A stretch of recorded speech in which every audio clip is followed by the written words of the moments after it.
Selanjutnya, saya akan mempresentasikan hasil wawancara dari kelompok kami dengan Bu Tuti Haryati, yaitu guru kelas 6 SDN Pasar Batang Brebes. Kami melakukan wawancara dengan mengajukan beberapa pertanyaan kepada beliau. Salah satunya yaitu bagaimana pengalaman beliau dalam mengajar, khususnya mengajar matematika. Pengalaman beliau sudah banyak sekali dalam mengajar, apalagi mengajar matematika. Beliau menganggap bahwa siswa itu sudah apatis terhadap pelajaran matematika, dan para siswa itu menganggap bahwa pelajaran matematika merupakan pelajaran yang sangat menakutkan, sehingga mereka kurang antusias dalam pembelajaran matematika. Mengapa bisa terjadi demikian? Karena siswa belum sepenuhnya paham dengan konsep dasar matematika yang menyangkut penjumlahan, pengurangan, perkalian, dan pembagian. Nah, selanjutnya, apakah matematika merupakan pelajaran yang sangat sulit untuk diajarkan? Sebenarnya, pelajaran matematika itu adalah pelajaran yang sangat mudah untuk diajarkan karena matematika memiliki sifat eksakta atau nyata dan universal.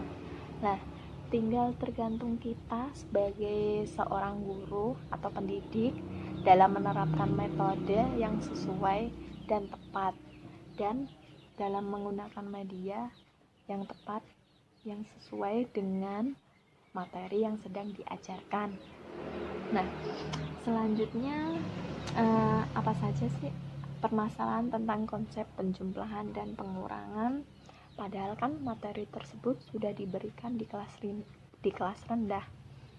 Memang benar, konsep penjumlahan dan pengurangan sudah diberikan di kelas rendah, tetapi pada kenyataannya masih banyak siswa kelas tinggi yang belum hafal atau paham tentang konsep penjumlahan dan pengurangan.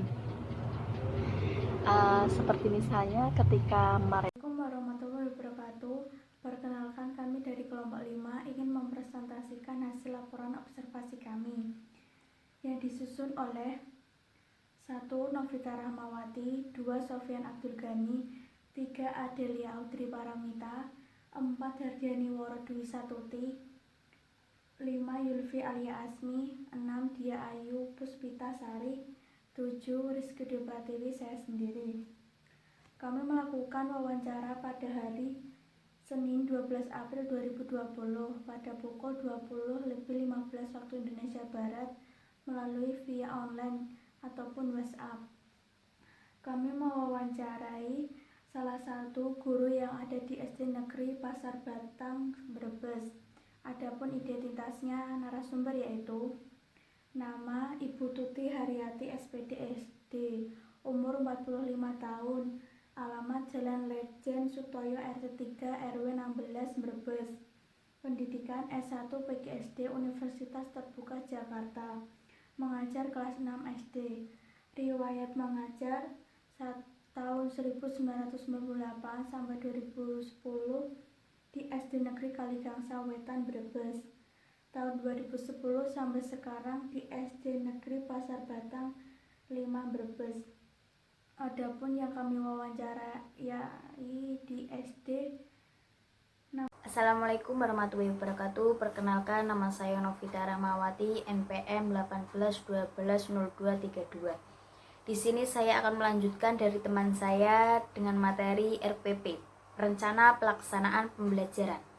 Satuan Pendidikan SDN Negeri Pasar Batang Brebes, kelas 5 semester 2 pembelajaran ke-1, alokasi waktu 1 hari. A. Kompetensi inti. Yang pertama, menerima dan menjalankan ajaran agama yang dianutnya.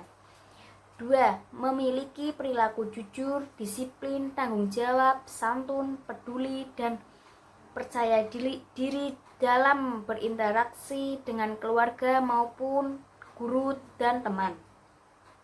Yang ketiga, memahami pengetahuan faktual dengan cara mengamati, mendengar, melihat, membaca, dan menanya berdasarkan rasa ingin tahu tentang dirinya. Makhluk ciptaan Tuhan dengan kegiatannya dan benda-benda yang dijumpainya di rumah maupun di sekolahan. 4. Menyajikan pengetahuan faktual dan bahasa yang jelas dan logis dan sistematis dalam karya yang estetis dan gerakan yang mencerminkan anak sehat dan dalam tindakan yang mencerminkan perilaku anak bermain dan berakhlak mulia. B. Kompetensi dasar dan indikator muatan matematika.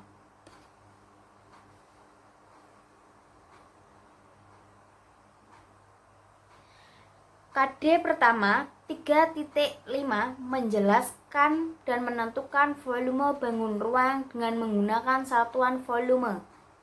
Dengan indikator 3.51 menjelaskan volume bangun ruang. KD 2 4.5 menyelesaikan masalah yang berkaitan dengan volume bangun ruang dengan menggunakan satuan volume. Dengan indikator 4.51 menyelesaikan masalah yang berkaitan dengan volume bangun ruang. C. Tujuan pembelajaran dengan mengamati gambar dan teks siswa dapat menentukan volume bangun ruang. Yang 2. Melalui pengamatan gambar dan isi teks, siswa dapat menyelesaikan permasalahan sehari-hari yang berkaitan dengan volume bangun ruang dengan benar. D. Materi pembelajaran bangun ruang disertai dengan rumus mencari luas permukaan dan volumenya. E. Pendekatan dan media. Pendekatan menggunakan scientific, strategi inquiry, teknik. Perkenalkan, nama saya Diah Ayu Puspitasari, NPM 18120267. Di sini saya akan mempresentasikan hasil dari kelompok kami. Dan saya melanjutkan presentasi dari teman saya. Kegiatan inti dalam rencana pelaksanaan pembelajaran yaitu ada menanya. Guru memberikan kesempatan pada peserta didik untuk mengidentifikasikan sebanyak mungkin pertanyaan yang berkaitan dengan gambar yang disajikan akan dijawab melalui kegiatan belajar. Contohnya, mengajukan pertanyaan dengan satuan tentang menghitung volume kubus menggunakan kubus satuan. Yang kedua, menghitung volume balok menggunakan kubus satuan. Selanjutnya, mengumpulkan informasi atau literasi, yaitu peserta didik mengumpulkan informasi yang relevan untuk menjawab pertanyaan yang telah diidentifikasi melalui kegiatan. Selanjutnya, mengamati objek atau kejadian. Selanjutnya, membaca sumber lain selain buku teks atau literasi. Selanjutnya, mengumpulkan informasi seperti menghitung volume kubus menggunakan kubus satuan, menghitung volume balok menggunakan kubus satuan. Selanjutnya yaitu aktivitas. Seperti guru meminta siswa untuk memberikan tanggapan atau pendapatnya mengenai gambar yang disediakan oleh guru atau yang terdapat pada buku teks. Selanjutnya, guru meminta peserta didik untuk membaca kembali materi tentang menghitung volume kubus dan balok menggunakan kubus satuan. Peserta didik diminta untuk menghitung volume balok dengan kubus satuan berikut. Selanjutnya, mempraktekkan. Setelah mempraktekkan yaitu mendiskusikan. Saling tukar informasi tentang menghitung volume balok dan menghitung volume kubus dengan tanggapan aktif oleh peserta didik dari kelompok lainnya sehingga memperoleh sebuah pengetahuan baru yang dapat disajikan sebagai bahan diskusi kelompok kemudian. Yaitu selanjutnya kegiatan penutup. Peserta didik membuat rangkuman atau simpulan pelajaran tentang poin-poin penting yang muncul dalam kegiatan pembelajaran yang baru dilakukan. Setelah itu, melakukan refleksi terhadap kegiatan yang sudah dilaksanakan. Selanjutnya yang dilakukan guru. Memeriksa pekerjaan siswa yang selesai langsung diperiksa peserta didik dan selesai mengerjakan proses dengan benar, diberi paraf, serta diberi nomor urut peringkat untuk penilai objek. Selanjutnya, memberikan penghargaan kepada kelompok yang memberi kinerja dan kerjasama yang baik. Yang ketiga, merencanakan kegiatan tindak lanjut dalam bentuk tugas kelompok atau perorangan jika diperlukan. Yang keempat, menggantikan pekerjaan rumah, menyampaikan rencana pembelajaran bagi setiap pertemuan berikutnya. Yaitu F, penilaian pembelajaran remedial dan pengayaan. Seperti teknik penilaian. A, penilaian kompetisi pengetahuan. 1. Tes tertulis, pilihan ganda, uraian atau esai, tes lisan. Yang kedua, penilaian kompetisi keterampilan. Seperti proyek, pengamatan, mempelajari buku teks, menyimak, menyelesaikan tugas. Menyamatan dan eksplorasi, portofolio, unjuk kerja. Yang kedua yaitu instrumen penilaian. Ada pertemuan pertama, pertemuan kedua, pertemuan ketiga, pertemuan keempat, pertemuan kelima, dan pertemuan keenam. Pembelajaran remedial dan pengayaan. Remedial yaitu remedial dapat diberikan kepada peserta didik yang belum mencapai KKM maupun kepada peserta didik yang sudah melampaui KKM. Remedial terdiri atas dua bagian, remedial karena belum mencapai KKM dan remedial karena belum mencapai kompetensi dasar.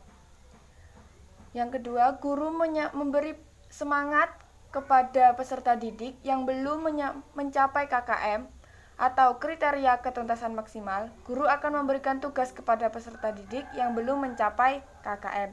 Misalnya sebagai berikut. Perkenalkan, nama saya Zulfi Aliasmi, NPM 18120259, akan mempresentasikan tentang media pembelajaran bangun ruang. Yang pertama adalah bangun ruang prisma. Prisma merupakan suatu bangun ruang 3 dimensi, di mana alas dan juga tutupnya kongruen serta sejajar berbentuk segi N. Sifat-sifat prisma yakni memiliki bidang alas dan juga bidang atas yang berupa segitiga kongruen. Kemudian memiliki 5 sisi, kemudian memiliki 9 rusuk dan 6 titik sudut. Rumus prisma untuk menghitung luas adalah 2 kali luas alas ditambah luas seluruh bidang tegak. Rumus keliling 3S dikali S ditambah S ditambah S. Untuk volumenya yakni luas segitiga dikali tinggi. Selanjutnya ada bola. Bola merupakan salah satu bangun ruang sisi lengkung yang dibatasi oleh satu bidang lengkung, atau juga bisa didefinisikan sebagai sebuah bangun ruang berbentuk setengah lingkaran yang diputar mengelilingi garis tengahnya. Sifat bola yakni memiliki satu sisi dan satu titik pusat.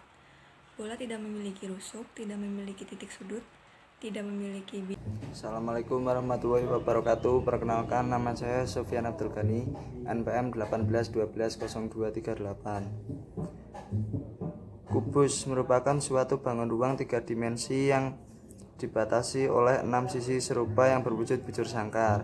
Sifat bangun kubus memiliki 6 sisi berbentuk persegi yang memiliki ukuran sama luas, memiliki 12 rusuk yang memiliki ukuran sama panjang, memiliki 18 titik sudut, memiliki 4 buah diagonal ruang, memiliki 12 buah bidang diagonal. Rumus pada kubus, volume sama dengan sisi kali sisi kali sisi sama dengan sisi pangkat 3, luas permukaan 6 sisi kali sisi sama dengan 6 S kuadrat. Panjang diagonal bidang S akar 2, panjang diagonal ruang S akar 3, luas bidang diagonal S kuadrat akar 2. Keterangan L sama dengan luas permukaan kubus, satuan cm persegi, volume kubus, satuan cm kubik, S sama dengan panjang rusuk kubus, satuan cm. Kemudian balok. Balok adalah suatu bangun ruang yang mempunyai 3 pasang sisi segi 6, di mana pada masing-masing sisinya yang berhadapan mempunyai bentuk serta ukuran yang sama. Sifat balok. Yang pertama, sedikitnya sebuah balok mempunyai 2 pasang sisi yang berbentuk persegi panjang. Yang kedua, rusuk yang sejajar memiliki ukuran yang sama panjang. AB sama dengan CD sama dengan EF sama dengan GH, dan AE sama dengan BF sama dengan CG sama dengan DH.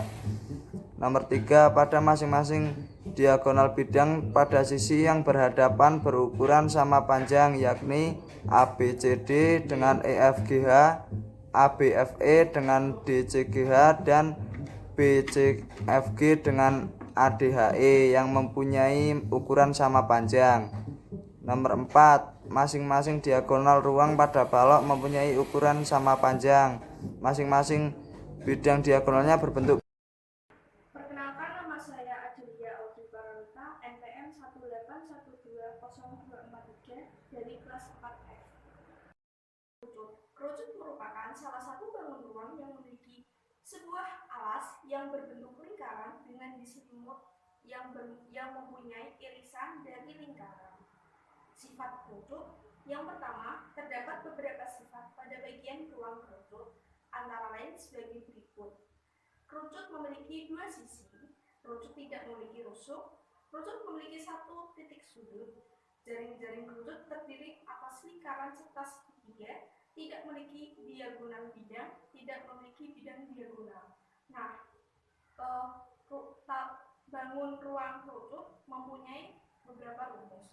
Yang pertama, untuk menghitung volume, yaitu setengah kali Pi kali R kali R